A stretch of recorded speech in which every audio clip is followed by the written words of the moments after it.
What's going on, everybody? Welcome to Combat and Kick It with your host, Bando. Yo, it is fight week. This weekend we got Charles Oliveira versus Justin Gaethje for the lightweight championship of the world. Now, this matchup is crazy. This is a crazy matchup because, one, we all know the number one saying in fighting when it comes to these fights is styles make matchups. Styles make fights. And stylistically, you really can't get a better matchup. You have a guy in Justin Gaethje who is basically like the boogeyman, man. He pushes forward nonstop. You hit him with everything you got. It's not enough. He swings a lot of his punches at 90 to 100%. He's swinging to take your head off, and he's always looking to get a finish. Then you mix him with his coach, with Trevor Whitman. You add the chaos and the calm together, and you make Justin Gaethje. And then you got Charles Oliveira, who is also a guy who people like to tend to say that he doesn't have a dog in him. But if we're being real, the man meets every single fighter that he fights in the middle of the octagon. So he fights him right in the middle. He starts right at the beginning. He's coming with all the pressure he's got. And usually the first rounds for Charles Oliveira and his opponent are high-paced, very, very high-paced rounds, right? So let's break down UFC 274. Is that right? UFC 274. Yes. Let's break down UFC 274 with your host. So basically, we have a great fight, or a great night of fights.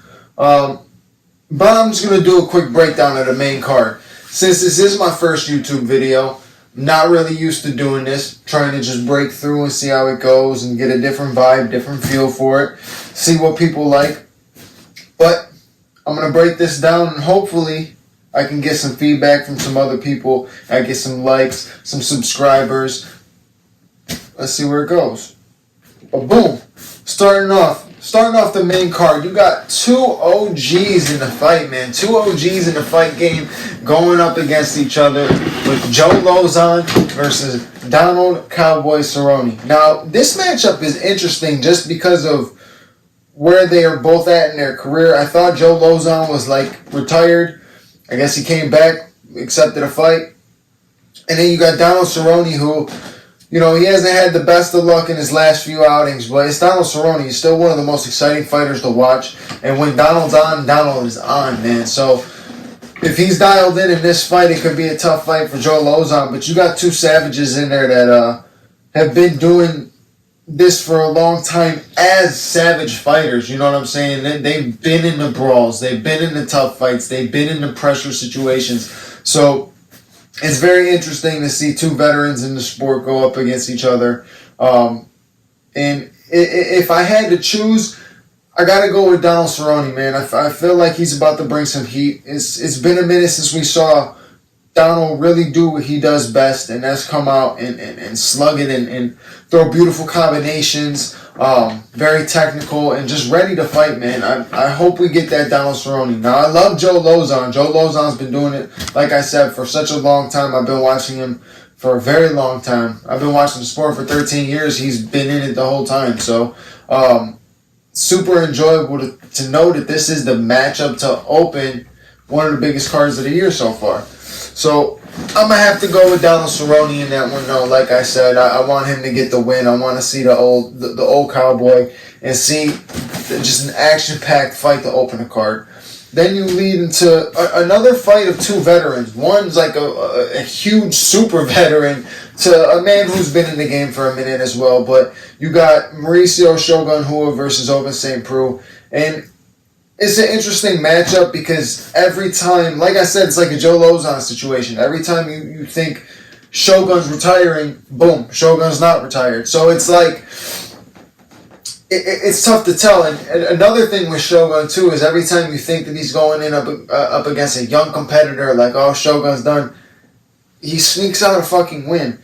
So it's crazy that I'm about to actually watch a Shogun fight this weekend. I remember playing UFC Undisputed when it first came out. Actually, it wasn't even out yet. It was the demo. And we were playing the demo, and it gave you Chuck Liddell versus Shogun. I'll never forget that. But it's crazy. It really is crazy. But you have a tough fight in Ovince St. Preux if you're anybody in the light heavyweight division. Just because of the size, the length, Not to say he doesn't use it as much as he could, because in my opinion, he could use his size, his reach much more. He should be one of those guys that he should be like an anomaly of the sport. Like, he should be one of those guys that you see. I don't even know what the fuck. That was a bike. That sounded like a weird bike, though. Like Batman. Fucking Vengeance over here. But Ovince St. Preux should be one of those guys that you look at as like, damn, that man should be undefeated. There shouldn't have been nobody to beat him. But there's a lot of holes in the man's game, as there is everybody's. But I think if Ovince St. Preux gets this fight to the ground, he's trouble. The man's trouble off his back, and he's trouble on the top. I just personally don't see a way that Shogun really comes out with a win in this fight. I see Ovince St. Preux finishing him in any way. Or I see it being a very boring fight, if I'm being honest with you. I know as a person that makes the MMA podcast, you're supposed to break it down and be like very respectful. And I want to be like that, but I want to be as real can get for all the people that watch my shit. Because why the fuck not? I'm not going to fake it to you. I don't see a way that Shogun wins this fight. I just don't. All respect to Shogun. He's a fucking legend. Absolute veteran. Love to see the fact that he is fighting. I just don't see him coming out with the win. Then we lead into the true fans main event with Michael Chandler versus Tony Ferguson. And this fight is interesting because Tony Ferguson's last few outings not so good. Michael Chandler's last 2 outings good, but didn't come out with the win. So it's a very interesting fight, and we both know these guys to get into wars, get into slugfest, not scared to definitely take damage, and not scared to take damage to give damage. So this is a very interesting fight, and I've always been a Tony fan. I love the violence. I love the chaos in there. But real is real. Obviously, we haven't seen the Tony, the El Kukui, the boogeyman, the guy that we're used to seeing in his last few fights. I think what happened is a lot of people think that Tony is out. I don't think Tony's out of the game. I don't think Tony is not who he used to be. I think the 3 guys that went in against him that beat him went in and did not play into his game. They played their game. Beneil made it a little bit boring of a fight, but he played his game. That's how he won. Justin was countering everything that Tony had and was throwing everything with more power than Tony. He was looking to get a finish, and then you got Charles Oliveira, who's an amazing fucking fighter, man. He did everything he needed to in that fight against Tony. But in this one, it's different. It's a very different matchup. You have a guy who's shorter than Tony now. Last 3 fights, every guy was either as tall as Tony or taller. For this fight, you got a guy that's shorter than Tony. You have a stocky wrestler, which Tony has trained a lot before for. Remember fighting Kevin Lee and stuff like that. I can see this fight being similar to the Kevin Lee fight, except Michael Chandler's IQ is much better, and especially is much better than what Kevin Lee's at that time was. So I can see it playing out in that sense, in the same vibe. Michael Chandler's hot in the first round. You know what I'm saying? That's where the sparks come. That's where the fireworks come. So if Tony has to really stay calm and avoid the big shots from Michael Chandler, I think if Michael Chandler as well stays patient in this fight, he has a better chance of winning. Now, Tony's never against getting in a war, and Michael Chandler's never against getting into a war. That's why I say this is the fans' main event, because 90% chance you're getting a war. This fight could be one of those fights that's 5 rounds. Honestly, they should start making the fan main event, what do they actually call it? The feature bout. Make it a 5-round fight. Why not? If it's something this exciting, you might as well make it 5 rounds. You made Nate Diaz and Leon Edwards 5 rounds. You made Nick Diaz and Robbie Lawler 5 rounds. You might as well make a fight like this 5 rounds. But I'll take 3 rounds of violence, because I'm sure that's what we're going to get.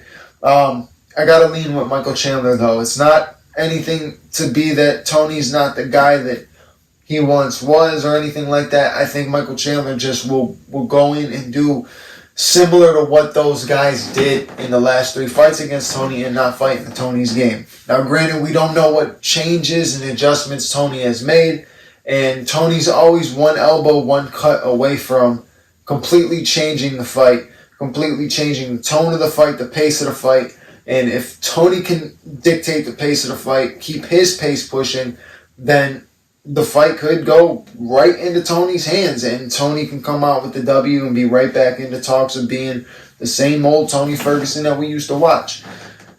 That's why it's an interesting fight. That's why it's a fan favorite. That's why it's such a good matchup. But like I said, I got to lean with Michael Chandler in this one. I don't see him playing too much into Tony's game.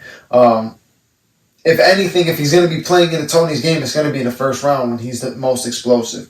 When Chandler's the most explosive, he's going to be putting the pressure to Tony. Curious to see what's going to happen. On to the co-main event.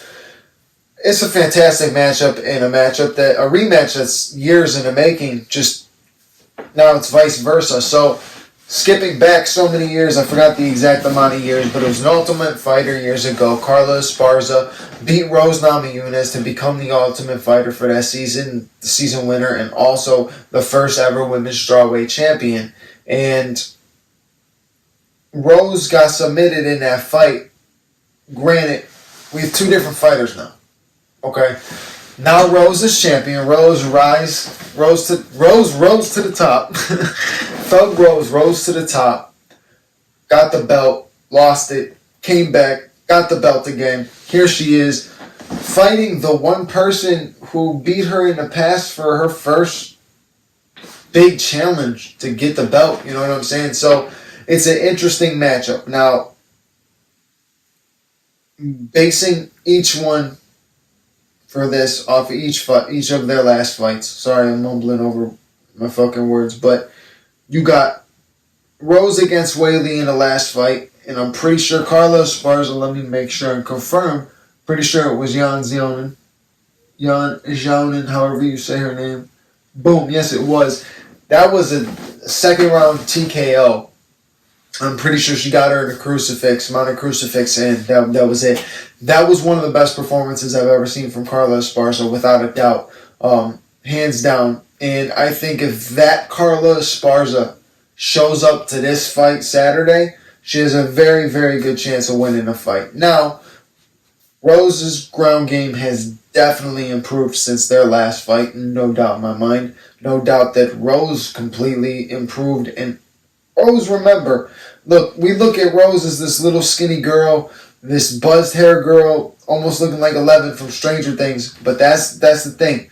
If you saw 11 from Stranger Things season 1, you're looking at her like, who's this little innocent girl? And then all of a sudden she chucks you up against the wall with her mind. Rose Namajunas, who's this little innocent looking girl? And then all of a sudden she kicks your face off. Because that's the way Rose is. Rose has power, unexpected power, that you don't see coming because she's precise and she has phenomenal timing. Another thing with Trevor Whitman, the man is calm, and he can manage the chaos and manage the calmness of every fighter that he has. And he knows how to work with each fighter. You see how he blends with Justin Gaethje. You see how he blends with Kamaru Usman. You see how he blends with Rose Namajunas. So this fight is interesting because now Rose does have that finishing power. Her striking is phenomenal. She's very precise. If Carla can't get this fight to the ground, I don't see a way that Carla outstrikes Rose. To be brutally honest, I don't see her outstriking Rose. But if she gets the fight to the ground and can control Rose, we could be in the 5 rounds of control. You never know. These wrestlers nowadays, man, the power of the game of wrestling has taken over MMA to the highest extent it possibly can, to be honest with you. So it's going to be a good fight. I can guarantee you that for a women's matchup, this is going to be a really good one. But it's one of those ones where I could look at it and say, is Rose going to win this in 1 round with a finish? Is Rose going to have to deal with a lot of adversity, still get the win, but through the decision? Or are we going to crown a new champ on Saturday night with Carla Esparza because of either dominance in wrestling or getting a finish through the dominance in wrestling? So it's either going to be a decision through wrestling or a submission or some type of TKO through wrestling. I don't see any stand-up when going to Carla Esparza.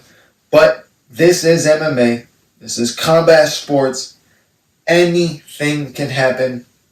Literally anything can happen. So you never know. Rose could go in there and be the one to take her down and submit her and 40 seconds. Carlos Esparza could throw a flying knee like Jorge Masvidal and knock Rose out in 5 seconds. That is the sport of MMA. That is why this is my favorite sport. That's why I can sit here for hours and hours and hours and just sit and talk to a camera about this, because to me it's the best sport on planet Earth. This and boxing. You can't beat combat sports. Besides the politics within the sports and the BS that goes on, the sport itself, both of them, fantastic sports. I love them so much. Now, drum roll, please. Maybe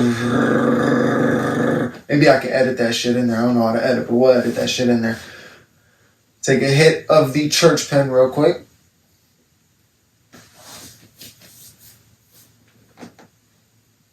I don't know if you can see the TV. Put up there my YouTube, Combat and Kick It Podcast. Make sure you scroll down. Hit that like button. Hit that subscribe button, whether it's on the left side of the screen, whether it's on the right side of the screen. Just click that shit. Click both them shits. Hit that joint as well.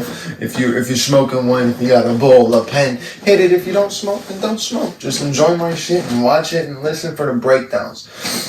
I'm going to be coming out with a lot of different videos. Coming out with a lot of different shit. Honestly, now that I have this set up and I can get this going, there's going to be a lot of videos. I'm going to try to do a lot more breakdowns, complete analysis, everything of these fights, the big fights to the worst fights on the cards to the worst cards of the year. You know what I'm saying? We get a lot of bad free fight cards. We get a lot of bad free fight cards. Lately, them free fight cards ain't been. You know what I'm saying? But these pay-per-view events have been top-notch. Pay-per-view event. That actually sounds like a song by this guy named 96 Bando. So if you look up 96 Bando on Spotify, you can find this song called Pay-Per-View Event. It's a pretty good song. It's also the intro song to this here podcast. Now, ladies and gentlemen, let's just get to it. Charles Oliveira versus Justin Gaethje. What is going to happen in this fight? I have no clue. I'm going to make the boldest prediction and say Charles Oliveira knocks him out. That way, if that does happen, I can say I got it on video. I just made the boldest prediction. Look, can he do it? Probably, possibly. It's Justin Gaethje, though. Probably the toughest chin in MMA, one of the toughest dudes to get through to. But if Charles can get through to him early, which is another thing that's this a bold prediction, because knowing Charles don't get through things early. Charles' first round slow, very slow first round. Very, very slow first round. So, we got to see. Overall, for this matchup, I'm leaning Charles Oliveira. Regardless of how whatever the win is, decision, submission, knockout, I'm leaning Charles Oliveira. And I'll explain to you why. There's nothing against Justin Gaethje. Justin Gaethje, like I said, is a fucking boogeyman, bro. Keeps pushing forward the whole time. Won't stop. He's getting hit with everything. You saw him against Chandler. Chandler caught him with huge shots in the first round. He kept pushing forward. When he gets hit and he is in that position of being finished, that 90% fighters would get finished, he's swinging back at 100% trying to knock you out. So, it's a tough fight. Justin Gaethje has said multiple times leading up to this fight that Charles needs to get this to the ground if Charles wants to win this fight. He believes that he can get Charles to fight Justin's fight, which is a very possible thing. Justin Gaethje's fight style is it's very contagious. It draws you in. It draws another fighter in to be. It's like a test of egos. Who's the better man? Who's the stronger man? Who's the gladiator? Who is the warrior that's coming out on top? But if Charles cannot fall into that trap, Charles can win this fight without a doubt. Now, back to what I was saying with Justin saying this fight needs to go to the ground for Charles to win. That is wrong. Charles can finish this fight submitting him from anywhere. Let's skip back to Dustin Poirier. Slow first round. Like I said, Charles is a very, very slow first round. He had a slow first round. Dustin was finding the shots. Wasn't landing anything crazy or big, but he was landing. Charles in the second round, I think he got the third round finish, if I remember correctly. Let me confirm that before I look stupid. Pretty sure he had a third round finish though. But in the finish, he just grabbed Dustin's back. Yeah, third round 1 minute into the third round. The second round was a closer second round, a lot more grappling and dominance by Charles from the top. He was landing a lot. I remember, he was landing a lot of elbows, a lot of beautiful elbows from the top, and just controlling and, working for submissions, not getting them, but working for them, staying very active. And then the third round, he literally just pushed Dustin up against the cage, climbed to his back, got the rear naked, and submitted him. There is one human being in the UFC that if he grabs hold of your neck or any limb, he's going to submit you, and that is Charles Oliveira. Most submission wins, most finishes in UFC, and never seen a decision. So it's tough to go against the guy.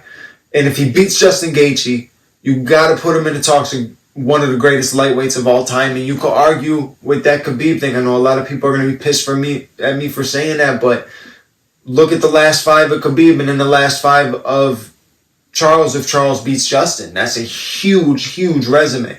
Very big fights that he has won. But like I said, Justin Gaethje is the boogeyman. Now, Justin could finish this fight as well. I don't see Justin having a way of finishing this fight on the ground, but Justin has a way of catching people off guard. Not with punches that they don't see necessarily, but his combinations. He will end the combination with a Edson Barbosa. I'll use the Edson Barbosa fight for example because it's easier to explain by just using an example. He's throwing a combination and Edson is circling out this way and he chucks out at the end of a combination, kind of, you thought the combination was over and then all of a sudden he's chucking out this right. He baited him with the combination to move to his power hand and he led him right into the right hook and slept Edson Barbosa. And I can see a very similar situation when it comes to Charles Oliveira. If Charles tries to stay a little too evasive, if he starts getting hit by Justin and you can tell that he's being bothered by the shots, he might start to try to be moving on a lateral movement back and forth and stuff like that. And that might pose trouble for him. To me, to win this fight, Charles has to go right to the center of the octagon, get Justin to start chucking him, and use his grappling, use his jiu-jitsu right off rip. Don't even waste your time throwing with him, or let him throw and don't throw back. Stay very tight, stay very composed, hit him with jabs, keep it straight. No hooks, keep it straight. Everything straight down the middle against a guy like Justin Gaethje. You saw how Michael Chandler rocked him in the first round, right? 1-2 down the middle. You got to hit a guy, Justin Gaethje, with straights. Otherwise, you're throwing hooks. He's going to counter you, and he's going to counter you with the heaviest shot you're getting hit with. So it's, like I said, this whole entire episode, this whole entire podcast is a fucking interesting matchup. Very interesting matchup.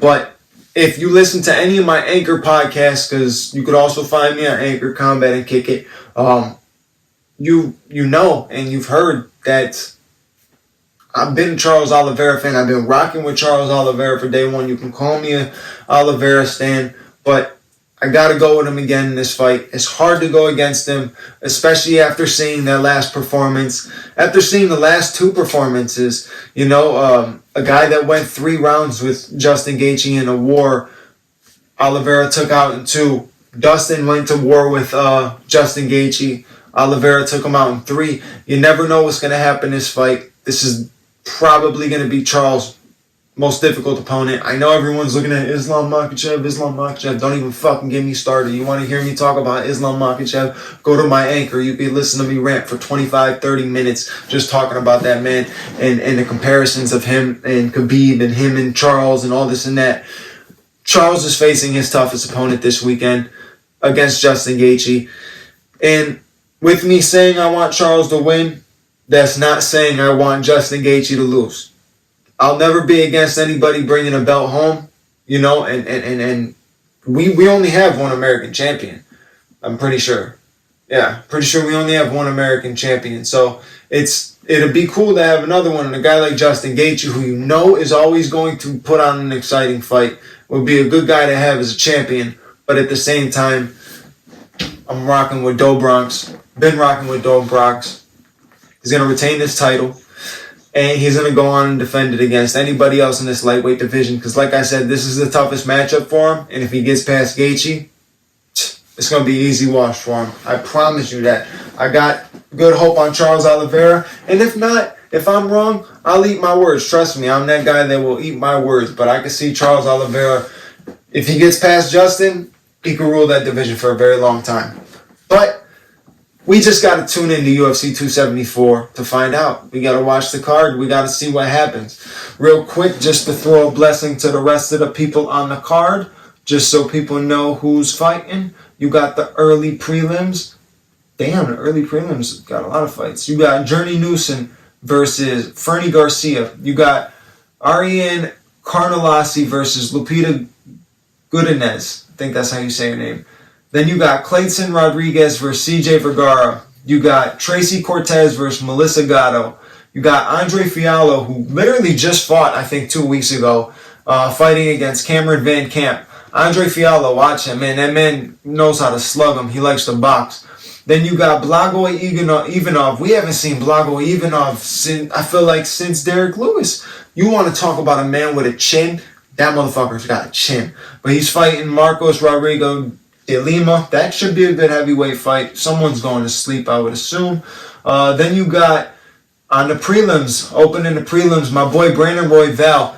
I will get into the dark horses later in another episode, but that is my dark horse of the flyweight division. Brandon Royval, watch him. That man, young kid, man. He's hungry, smart, and he's improving every single fight. So watch out for him, but he does not have an easy opponent in front of him. He's got a very tough fight against Matthew Schnell. That could be a good contender matchup, to be honest with you. I mean, the flyweight division isn't something that always has stuff going. It's not a very popular division, but that could be a number one contender fight for sure. Then you got Macy Chiasson versus Norma Dumont. That's a good fight. I like Macy Chiasson. She let me down in the last fight, but I'm going to have to go with her again. I think she can get the W. But yeah, hopefully you guys enjoy. I've been working real hard trying to get everything out. We got Francisco Trinaldo versus Danny Roberts, Randy Brown versus Kalen Williams, and you know the main card. Thank you guys for listening. Peace out. I'll catch you later.